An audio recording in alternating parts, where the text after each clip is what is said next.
Yung mga tao sigurong mas takot dati, medyo nawawala na yung takot nila.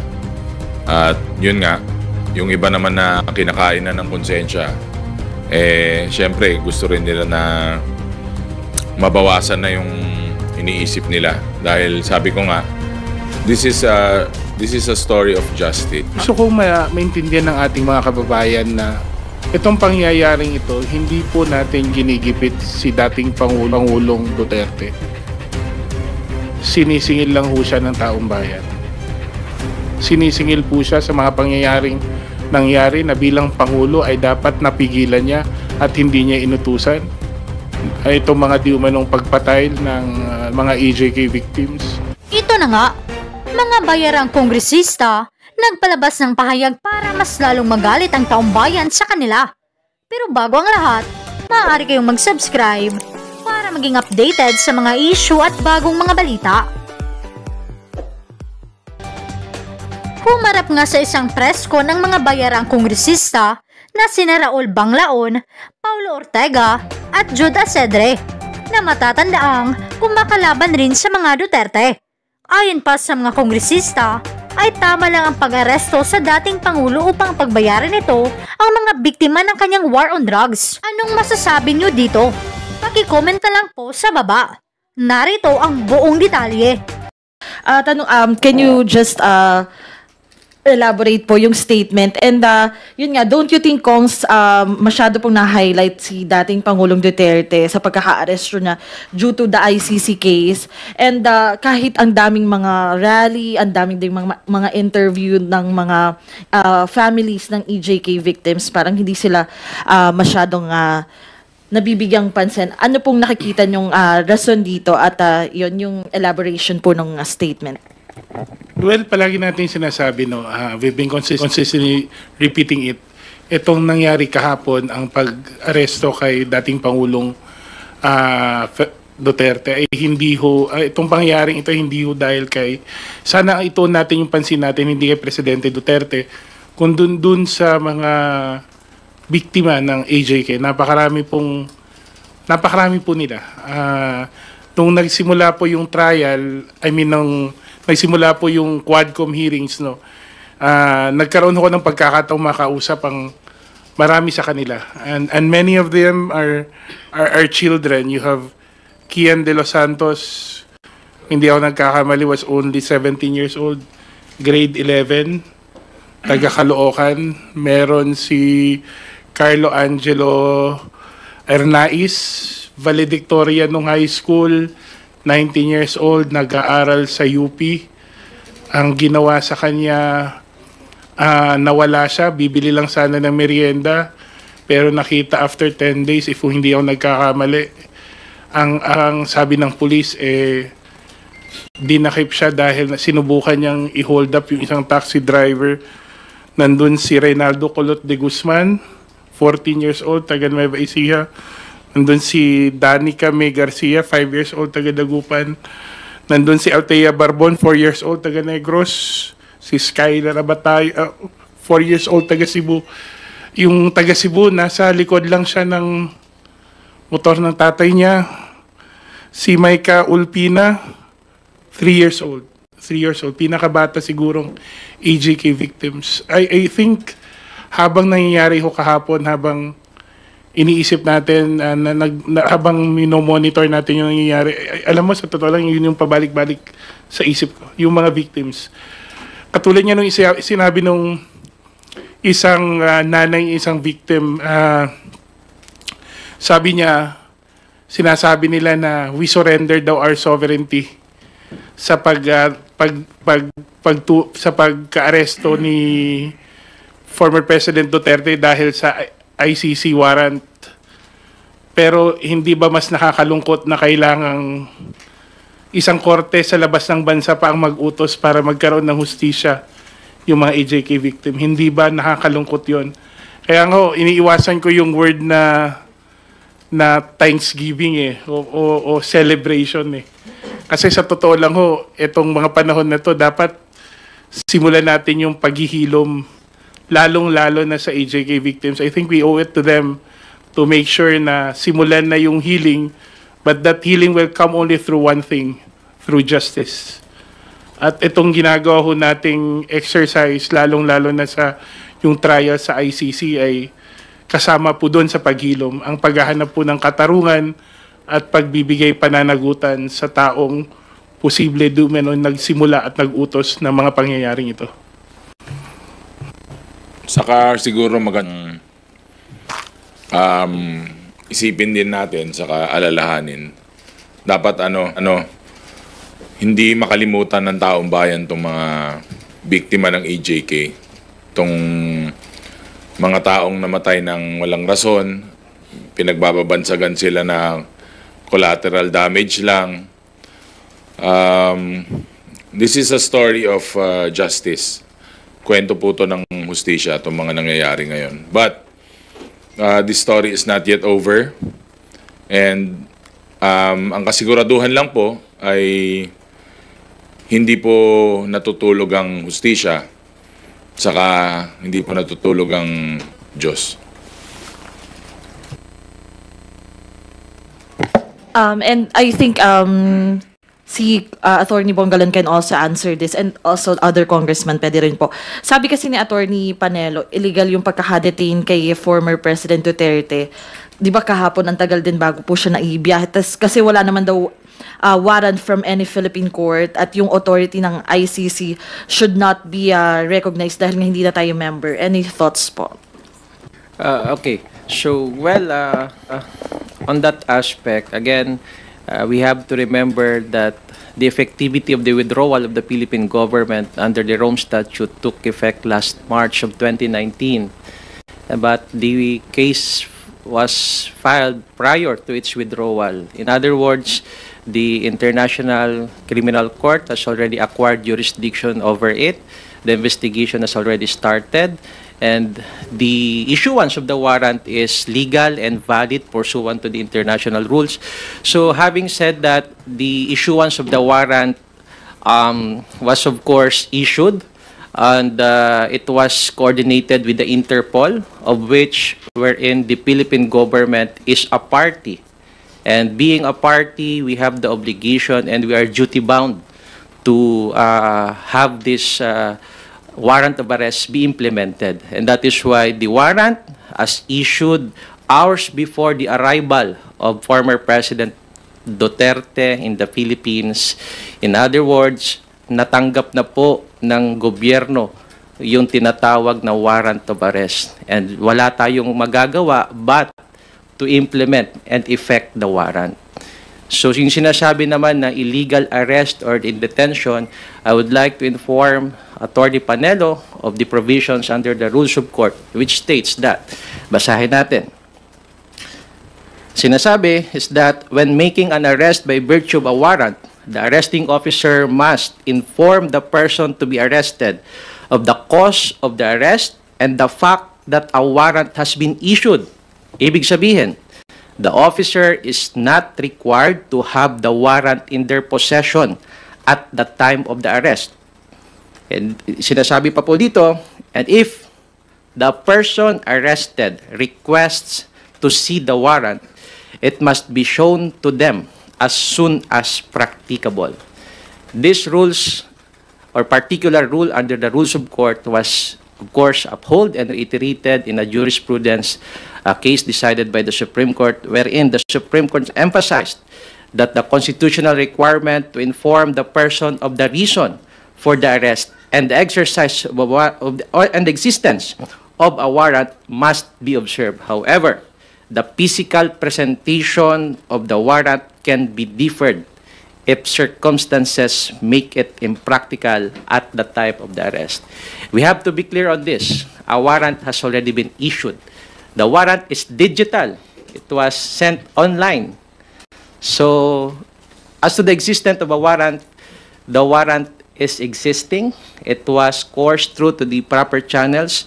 It was informed. The government was properly informed. So, by being a member of the International Criminal Police Organization, or the Interpol, we are duty-bound to implement and effect the warrant.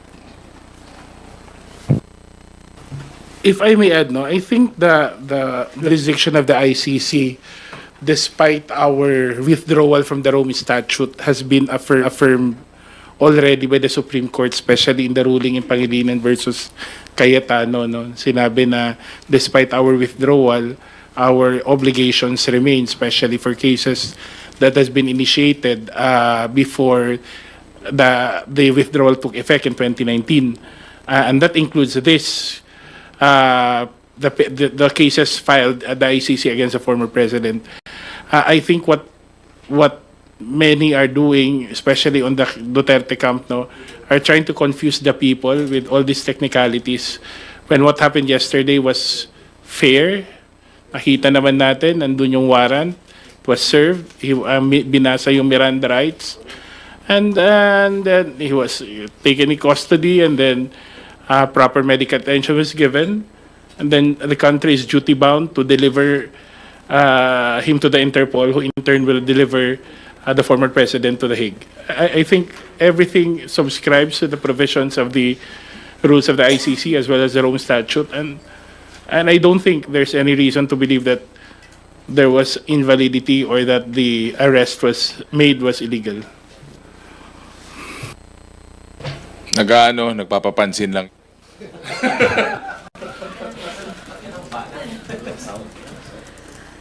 Sorry, ihabol ko na rin yung isang tanong po ni Ate Kathleen Forbes. Sabi ni SP Cheese, dun sa kanyang statement about this issue, I also call on those running in the midterm elections to refrain from using this issue to fan the flames of partisanship in order to further their candidacies, as this is a serious issue that involves lives and should not be trifled with for petty personal or political gain. Do you share the same call po? For once, no, I would agree with the Senate President. Hindi po ito usapin ng tungkol sa kay President Duterte, hindi ito usapin ng kampo ng mga Duterte versus kanino. Ito po yung usapin ng krimen na nagawa, di ba? Extrajudicial killings will always be illegal. It will always be against the law. Hindi naman pwedeng ang fight against drug, kailangan na mamili kung it cannot be a choice between justice and mercy. We have to apply the rule of law. And in this case, we cannot allow personalities to define the narrative, whether it's pro or against. Dapat, kaya ako paulit-ulit, dapat ang attention natin nandun sa mga biktima. Sila po dapat ang binibigyan natin ng pansin. Kung sino man ang kailangang managot sa pagpatay sa mga taong ito, sa mga biktima ng AJK, kailangan managot. Ano man ang naging posisyon niya sa gobyerno natin. Susundan ko yung sinabi ni Kong Jude, no? Nag-agree talaga tayo dyan. Kasi nga, nung ito ay mga kasong nahain, wala pa po kami lahat dito sa 19th Congress. Nasa kanya-kanyang mga buhay pa kami noon. Ako, konsehal, si Kong Jude, nandito pero not as a congressman. Si Jill has been working in the province and practicing law. So, wala talagang, yung decision na to, sabi ko nga, 7 years. Wala pa kami lahat dito. So, talagang, parang kailangan nilang tignan maigi. Mahirap kasi pag pag gusto mo pabor lahat sa'yo. Hindi pwedeng pabor lahat sa'yo. Dapat accountable ka for your actions. Hindi naman pwedeng maghari-harian ka na lang habang buhay. Kasi sabi ko nga, hindi natutulog ang hustisya. Bilog ang bola. Yes, I totally agree. Statement of Senator Chis Escudero, not because he is my fellow kababayan, a Bicolano lawmaker, but also being a leader of the Senate and as a national figure, we want to ask or request to our fellow Filipinos na wag gawing itong issue politika. It's not about politics. It's not about two families who are quarreling. It's about justice. It's about vindication to the victims of EJK. So, malayong-malayo po na mahaluan ito ng issue politika sapagkat ang mithiin natin dito ay mabigyan ng hustisya yung mga biktima ng extrajudicial killings na kawawa and until now seeking justice, no, for so many years because of the bloody implementation of war on drugs. So wag gawing sanang issue political at wag din kumbaga wag nang i-sensationalize, no, not just because a former president was arrested. It's not about him, it's about the victims of the AG case. Pero madagdag ko lang, this is not to downplay the role that that even the Quadcom has played, no. Ito sasabihin ko na lang, no, na alam naman natin na dahil sa mga nangyaring investigasyon din, nagkaroon ng mas klarong pananaw ang taong bayan tungkol sa totoong nangyari nung panahon ng Duterte administration. And I think credit has to be given to where credit is due, diba? But I think rather than claiming credit, the members of the Quadcom are rather happy to know that the people have yung ginawa nating investigasyon ay umabot na sa puntong pumapabor sa tao, pumapabor sa katarungan at katotohanan yung ginawa nating pagdinig.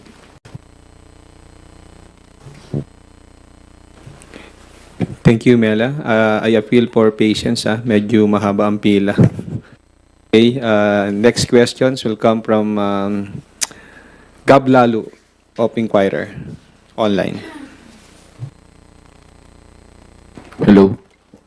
Sir, follow up ko lang dun sa tungkol kay SP Chis Escudero, yung statement niya. Kasi kahapon, na-interview namin si Father Flavi, one of the resource persons dun sa Quadcom nga. Siya yung nag-aalaga dun sa ibang mga kamag-anak ng mga biktima.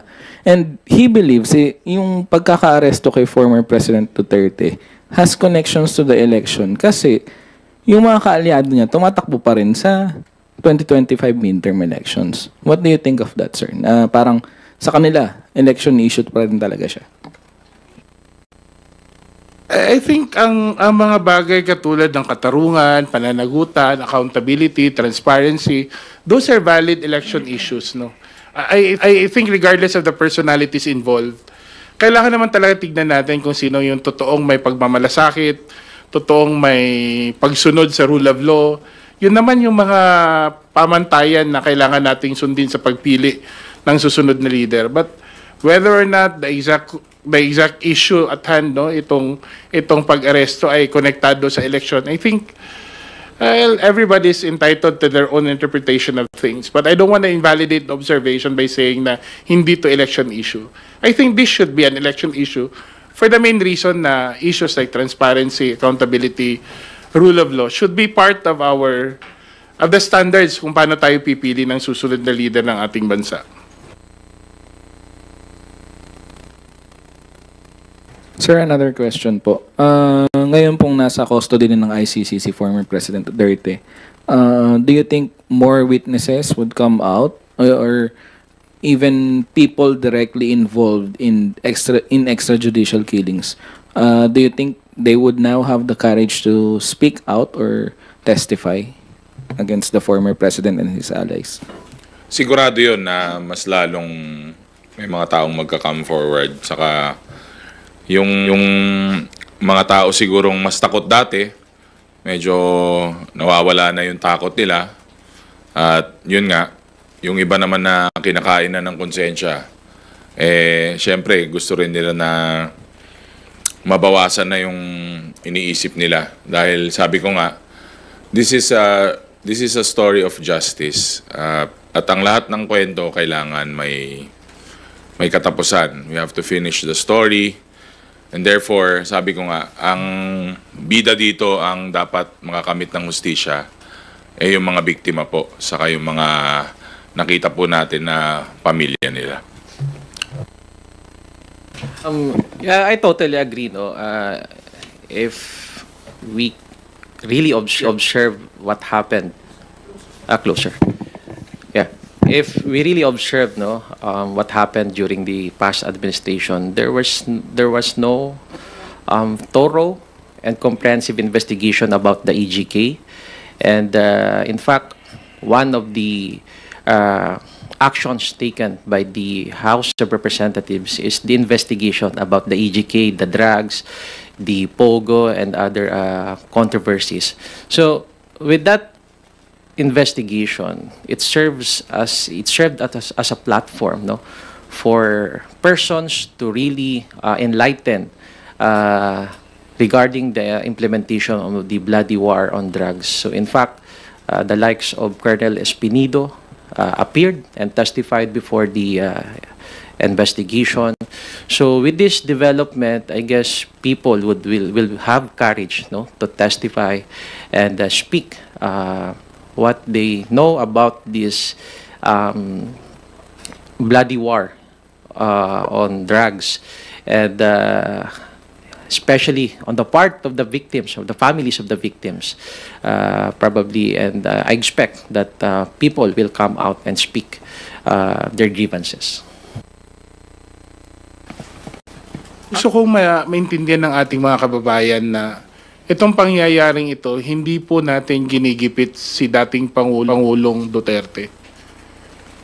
Sinisingil lang ho siya ng taong bayan. Sinisingil po siya sa mga pangyayaring nangyari na bilang Pangulo ay dapat napigilan niya at hindi niya inutusan. Itong mga di umanong pagpatay ng mga EJK victims. Dahil po ito sa kanila. Alam niyo, nung nakasama ko yung mga nasa children's rights movement, sa mga child rights network, meron siyang documentation, more than 100 na mga bata ang napatay kasama ng EJK. Ang tawag sa kanila collateral damage. Nung yung isang dating PNP chief tinanong tungkol dito, isa lang ang sagot niya, shit happens. Ganong klaseng bansa ba tayo? Na ang tingin natin sa mga napapatay, hindi nga naimbestigahan, hindi nga nabigyan ng katarungan, at ngayon sasabihin natin, politika lang lahat to. Na shit happens lang to.